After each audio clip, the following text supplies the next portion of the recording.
welcome back to the Calgary Tech Talk podcast. My name is Stuart Crawford, and with me, as always, is the legend, the myth, the man himself, Carl Fransen from the CTech Consulting Group. So, Carl, before we get started, when we're recording this session, it is July 24th. Do you know what's significant about July 24th? July 24th, 24 days after the founding of Canada. Nope. Would that be 23? 23, yes, yeah, do math, 24 yeah, minus 1, 23. But no, that's not it. That's not it. It's National Tequila Day. National Tequila Day. So I guess they basically drinking gasoline sort of thing is they had to make a day for that, huh? Carl, what is your fondest memory of tequila in your life? Or do you have one? Out of everyone who asked that question, I'm not the one to ask. I do not drink, man. I tried Not ever. I tried, dude. I've really given it an honest shot. You gotta be the only guy in the whole world that can honestly say that. To be honest about it, absolutely, yeah. Like at CTech, we have a DD here, a designated drinker. So we go to events, right? We go like Big Rock Brewery and all the events all around right here, and they offer us samples of wine and beer and whatnot. So we have one guy who's designated to become the drinker. And also, there you go. That would be me if I was in Calgary right now. Also, we also have a designated golfer here as well. There's nothing wrong with that either. There's nothing wrong with that, but none of us do it. I'm more happier hanging off a wall 65 feet up with my fingernails than actually go golfing. So luckily the guy everybody has their thrills in life. Absolutely. Carl, I can honestly tell you, Carl, my happiest memory of tequila is when I first moved to Calgary back in 1997, I think, 96, 97. Yeah. We went to the Garrison pub at the HMCS Tecumseh. Oh, there's a pub there? Yeah, there's a pub up there, or mess they call it, but yeah, same idea. It's next to the base, that's right, yes. That's right in Tecumseh, right up on the second level of Tecumseh. Oh, okay. And yes, I don't all I remember is hanging out of a car driving up to Coach Hill from the mess at Tecumseh and violently ill. That sounds like a fantastically wonderful memory. That's my tequila memory. Wow. So the other thing with this week, July 24th, it's Microsoft Inspire wrapped up this week. Yes. For the propeller heads of the group like yourself, that's a very exciting week for people like you. Tell me, Valhalla. Carl, what brilliant message did you pick up from Microsoft this year? This was the first Inspire that Microsoft has done completely online. And it took up like 2.5 days of basically my time. And dude, every time I go to Inspire, I learn something new. I pick up a bunch of direction for CTech. The tracks that I took were specifically for corporate direction, post-COVID, new normal, all that kind of good stuff. Everything that Wait, new normal? Did you just say that again? New normal. They actually have one. They actually had a session called Economic Realities post-COVID in the new normal. And I took those sessions, and COVID, like we talked about beforehand during our podcast right here, has accelerated exponentially the adaptation of the work anywhere culture. And that's why I'm kind of in a new spot right now. This is actually my living room next to my kitchen. And I decided to say, you know what, I want to get closer to nature. So I put some plants up all around me right here. And I basically engineered my new working environment. I can now choose where I want to be most productive. But the lessons that I took from Inspire were actually this. There are 3 types of IT firms out there that are existing today. One is service only. The second one actually is learning. And the third one is disruptors. And there was a fantastic chart that I saw that the win rate for these IT firms in post-COVID, if you're focusing just on service, your win rate is around 20%. If you actually are here to educate and train the clients on the current technology that they were kind of dipping their big toe in right now with the work anywhere, but adding on identity management, adding on conferencing and collaboration, the win rate skyrockets another 30% to 50%. And the So what last, do they mean? What do they mean by win rate, Carl? For the win those rate basically neophytes is on the call here that don't know what you're talking about. acquiring new clients. Gotcha. Exactly. So in acquiring a new client, that means that they already have an IT firm that is doing service for them, but they're looking out for another IT firm just for any particular reason. To win in today's post-COVID economic environment, the win rates have increased by 30% if you actually are showing people how to use new technology. There's one little sliver that's 80% win rate. They're called the disruptors. And they basically are IT firms that have a specific package that's designed for a specific vertical that says, I'm going to go in, say finance or law sort of thing. And I have a soup to nuts package that incorporates all the new technology, and those win rates are at 80%. So top it off, 20% for people who are just service. Hi, I like servers. I like desktops. I'm going to support you. 20%. And there's always going to be a place for those folks. And that is what my service desk manager said to me this morning. And when I kind of relayed this new findings onto my staff, it is service is what maintains a client.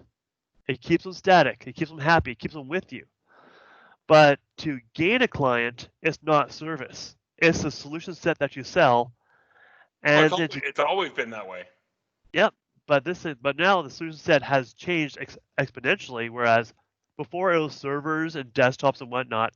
But today, now it's a whole new world out there, to quote Aladdin. And not many people know it even exists.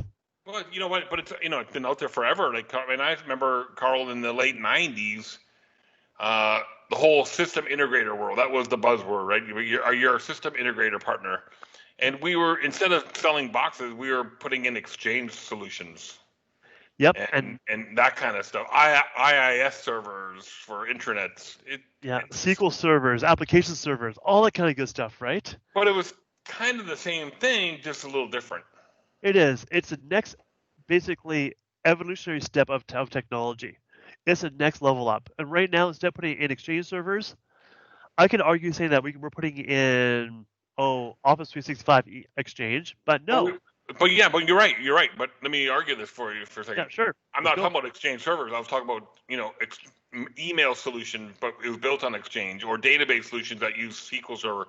We're doing email solutions today that are just built on Office 365. So the methodology, the mentality of us solution providers has always been there. Just the tools at the back end are changed.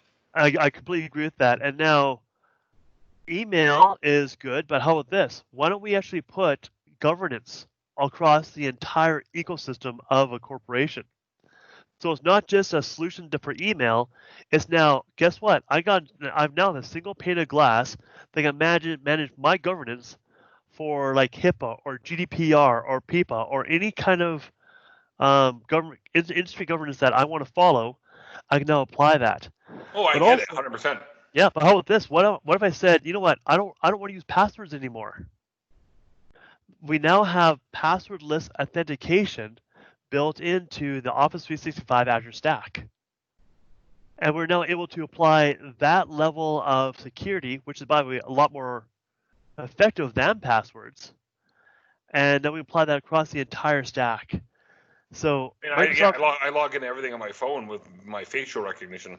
Yeah, face, thumb, multi-factor authentication, all that kind of good stuff. My Apple products have had it for a while. And I want to now, get that in there, by the way, just for a second. Yep. And now, so look this way. BYOD, we have become hardware agnostic, whereas you can become Unix, you can become Mac, you can become PC, you can become whatever, and it works right across all hardware devices. Did you know that they're having a peer Teams device, and you buy it off the shelf, and it's basically purely for Teams. That's all that does, just Microsoft Teams. Mm-hmm. It's got video, chat, voice, and you can launch all your applications on it. It's coming out this year sometime. It's just a Teams mobile. It's like a mobile communicator unit. I don't know if I'll buy one. We're getting closer to Star Trek every day. I was going to go like this with my chest and say, "Hey, beam me up," right? You're gonna have your Microsoft Teams transporter beacon on your chest. Absolutely, man. Yeah, Bluetooth right to my headset and just talk, and there it is. Life is good. Okay, so so you talk about disruptors and all these other folks. What's in it for the end user? What's coming down the pipe that the end user should be excited about? The ability to choose how they want to work without confining themselves to a specific device, specific location, and have the freedom of working in the style where they want to work in without limitations. That's all great. But what about the employer saying, "Well, you're not going to work that way"? Or how about this? How about the employer saying that I now have deeper? Well, basically, with employers, you got to change the paradigm. You can't have the old guard who want to say, you know what, I want to see my staff in here at 8:30 in the morning and that kind of stuff. And eventually, you will have those old holdouts that are still doing that kind of work. Right now, I have a dozen staff out there. I don't know physically where they are, but I have intelligent dashboards that report minute by minute actually how they're progressing. I have KPIs built in that they report upon every week to actually hit their goals. And right now, this morning, we're now transferring over our entire phone system to Office 365 phone system, and that integrates within our Microsoft Teams. It integrates within our desktops and our cell phones and our call attendants. I'm going to be saving hundreds of dollars every single month just by flicking a switch, turning on a button, and spending 2 hours or so, because we're all tech, we kind of know how to do it, and we already have what we want right now, to configure it for CTech. So what's in it for me with them is basically the freedom to do what you want to do, how you want to do it. And again, the biggest gatekeeper we have are those traditional holdouts that say, you know what, I want people to send me a fax and I do my best business with a handshake face to face. They'll still be around, but they won't be as successful as the other guys who are saying, you know what, I can do business anywhere and I can do it on any medium. There's a lot less barriers that are actually in place currently right now. And you know what, I'm an evangelist. I live this every single day. Everything I'm telling you right now is what CTech has installed internally and uses and has been using for probably months, if not years. Well, phone system probably days. We'll start next week on that one to make this a living reality for us. And I just love meeting those people that can just basically say, hey, you know what? You realize that you can save 2 hours of commute time by working from home, not having to basically connect onto a VPN, but choosing to work in the park someplace. It's pretty awesome, man. Oh yeah, for sure. I mean, there's definitely a place for it. My only limitation of it is that human interaction. Especially during COVID when we were all working from home. I and maybe it's mentality wise, maybe it's just you have to have the right people. But I found our creativity kind of suffered a little bit. You know what? You're absolutely right, because that's one of the big things that I'm finding out as well too right now is that I'm well into my 40s right now, near 50s, and I still miss that human interaction. Like, yeah, I can see your face, I can see your torso. That's about it. But beyond that, there's not much more I can really. I'm stuck, confined to this one box right here. I don't have the freedom of standing up, walking around, and actually just really interacting with someone. And for some things this won't work. For creative people that like idealistic, you guys have a creative department where you need to bounce ideas off of radically.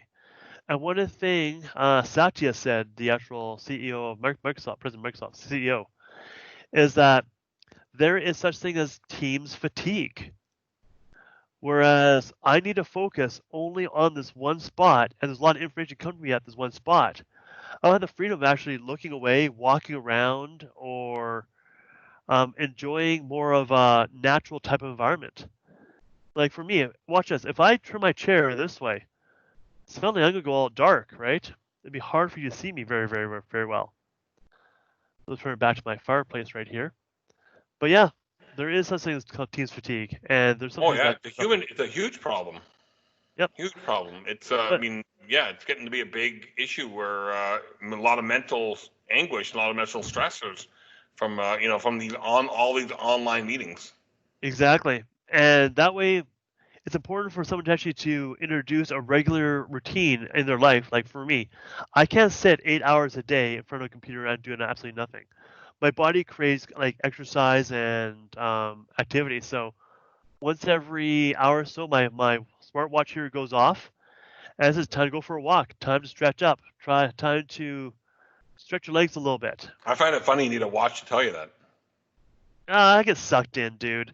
I love this stuff, right? I just really jump into the fact that, hold on a second, I can now put, like for instance, if we're having a meeting with 40 people on Teams, 50 people within Teams, I can do a live poll within Teams and gauge the response of a new idea informally and have real-time poll stats come out.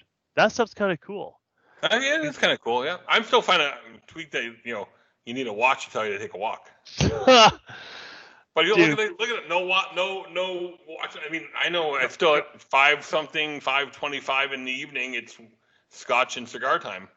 your arms are bare. Yeah, for Yeah. me, it's like, yeah, like right now I'm doing dashboards and gauges. I'm basically pulling up, since we have it's called Microsoft Graph.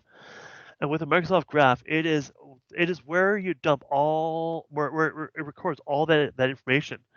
Who does what, who talks to who, all the analysis that comes up, it's in there. I can now pull information from that central repository and display it in real-time dashboards.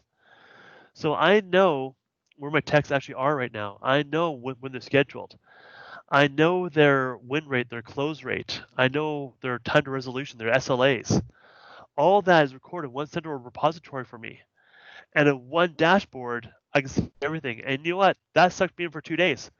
I essentially did not get off of that couch over there for 2 days while I worked on that because that was fun for me.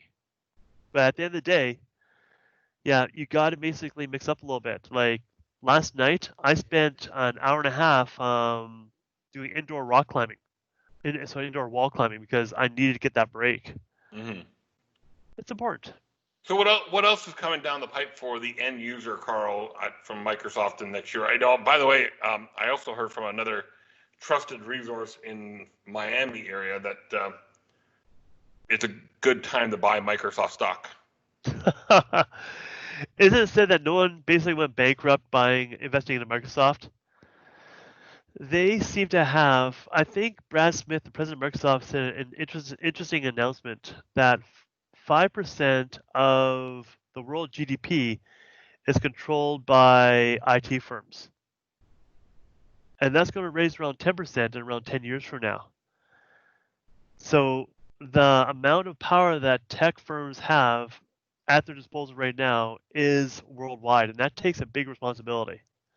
Mm-hmm. But what's coming down the pipe basically is in more succinct areas. The North Star for Microsoft is Teams. They focus everything they can actually on Teams development, and that is going to be the next operating system of the future. That's what they said. Because Teams right now it's going to be a platform, an agnostic platform that can run on Macs, PCs, and Unix, that can now run applications, communicate and collaborate in real time, and share information from anybody in the world they want to securely and safely. And on the back end of that's supporting this is Microsoft Voice, so Teams now becomes a phone system.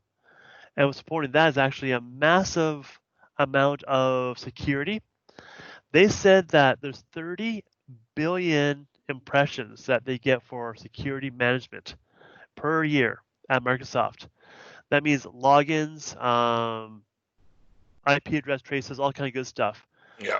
Their 30 billion per month. Sorry, their closest competitor had 8 billion per year of basically back-end security stuff. Microsoft invests $1 billion a year in security alone. And they go with a zero trust type of environment, which means that if the IT firm or IT department actually is correctly configuring their products correctly, they have a much higher chance of being secure and safe in the new normal today. So security is one of the main things. Also, they call it work anywhere, that initiative. So security, work anywhere, collaboration, communication. They've changed teams around so that if you have, say, 10, 13, 14 people, you have a new view that's called spectator view. It puts chairs behind everyone and lines them up like a school classroom. Interesting. Yeah, again, it's just psychologically, it's easier to basically, instead of looking at boxes like the Brady Bunch, it's now looking at a whole bunch of people untethered by boxes sitting in a dormitory in front of you. So they're doing a lot of tweaks along those lines. So when will all those features be available? Today, the Teams things that were released today. Also, there's something called Microsoft Cortex. And I kind of alluded to that before. Cortex basically is a massive behind the scenes data repository where you can pull up information based on interactions that your staff have. For instance, in your Active Directory, you have departments. Say one person's in HR, one person's in sales, one person's in management, one person's in service. You're able to pull up real-time statistics on how many people in HR are talking to service and over time, and then graph it over time, then have Cortana Analytics determine why aren't they talking as much these days? Oh, they're doing more work over here, but here's why this communication actually broke down.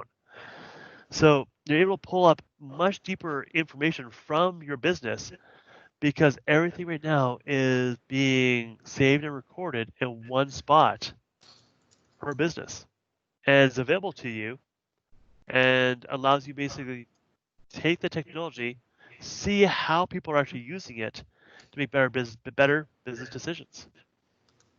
So it sounds like a lot. It sounds like a lot of new initiatives coming from Redmond these days. It is, and one of the things they keep touting is that trust us. We're built from the ground up. We have Russia data and we have America data on our servers at the same time, and it's supposed to be safe. It's a lot of power to give one corporation, and it is right now they have a zero trust methodology. And what does zero trust mean, Carl, for the people that don't understand what that means? Zero trust means that you only give permissions based on what's needed at the time. Which means, say if I need access to this HR document, I only need access to it for only certain documents, and I only need it for this specific circumstance and this specific time. Zero Trust is an initiative whereas in the olden days, I got permission to a subdirectory and so I access those files. Right now, it's like, no, I get access to that one document for this time frame because tomorrow I don't need it anymore. So there's various signals, policies that are applied onto my user and also my browsing habits to ensure that I don't get any more than what I need. And everything starts with zero trust, which means that it doesn't know me at the start. I got proof to the system that who I am, and based on that, I get the access that I need. And it has what 7 terabytes of data, 7.1 terabytes of data, I believe. That it's always checking me against, saying that hold on a second, Carl right now is in Calgary, Alberta, but Carl's also now trying to log in Nigeria. Like I said, I think last podcast, it can identify that. And it can stop all the bad, or at least try to stop all the bad, and keep the real Carl Fransen actually operating and secure at the same time while being attacked. Okay, got it. So obviously, that's a good security approach for the average small to mid-sized company. Exactly, and you can get this without spending hundreds of thousands of dollars on these tailor-made specialized systems that do a lot of great work. So it basically brings it down to the SMB market, the S market, even the micro S market, the onesie twosies out there, for a very small monthly rate, basically. So. All right, so Carl, here's the $1 million question, because I remember the days of me going to the Microsoft Worldwide Partner Conference, wherever it was, and WPC. coming back all motivated and all fired up, and and then coming back and having to deal with Rob and Tony, and them being, and getting that deflatedness happening. So, how do you communicate all this excitement to your team members so they jump on board and say, yeah, Carl, this is great. Let's go. What do we need to do? You know what? Change management in businesses is always hard. Luckily for me, I'm the CEO, I'm the owner, and the buck stops with me. But the thing is, I have a dozen different minds to change in a quarter of a dozen different departments and have them all walking on the same path forward. So we started a lot of initiatives first off. For the first couple months of COVID, we started training on here's all the new technology that's actually out there. Then we had guys who were trained on one specific thing. Then we started having lunch and learns. And lunch and learns, we had one actually just a couple hours ago, where here is one tech teaching everyone else, here is the technology that I learned. But then afterwards, we had tech jams. A tech jam basically is now that we learn the technology, we now apply it to CTech. And everyone gets invited to the application of this. And we start using it on a day-to-day basis. So once we start using it on a day-to-day basis, all the staff are now saying, hold on a second, data collaboration, so easy. Using Teams to call out internationally, and it doesn't cost me a thing, no problem whatsoever. Mm-hmm. Now the staff are using it. Now we go down the entire ranks of CTech. We start with marketing.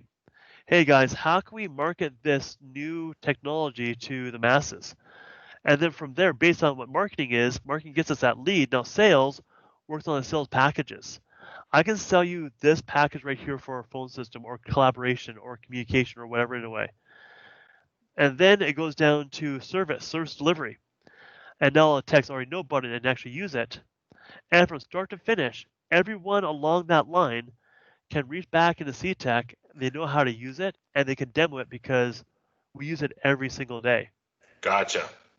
Yeah, so it's around a 7-step process that we actually have right here to basically figure it out, to learn it, adopt it, apply it, and then present it, sell it, and basically deploy it to clients. Sounds great, Carl. Well, you know what? With that, it is National Tequila Day today, July 24th at the time of recording. I know that you are not going to partake in the festivities, but I'll wish you a very good National Tequila Day. Happy Tequila Day to you as well. And Carl, and these podcasts are always a great way to get the message out to businesses in Calgary. So how do people reach out to you, like the one that called you a half hour or 45 minutes ago? That was awesome. So hey guys, I'm right here for a conversation. I'm right here to chat. And my biggest goal in life right now is to try to figure out how to make your business better. I'm not here to sell you things. I get a kick about basically just saying, hey, have you thought about this? Have you thought about that? And give you the resources that you need to actually to be more competitive, be more efficient, and work in post-COVID.